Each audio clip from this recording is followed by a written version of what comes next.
Əziz YouTube kanalımız izləyiciləri, sizlərə dağın düz təpəsində, gölün kənarında, çöl şəraitində kofe təqdim edirik.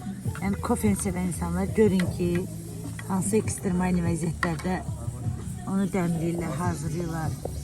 Və mənzərəyə siz bir dənə pomidorla davam eləyin.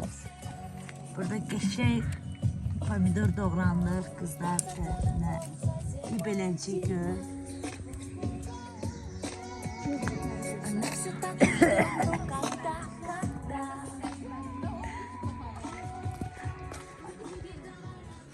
Və bu da bizim Şabran rayonunda yerləşən Əmbil gölümüz, Dağ gölü.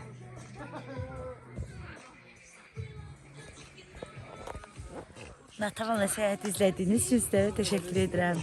İzləmədə qalın, daha maraqlı olacaq.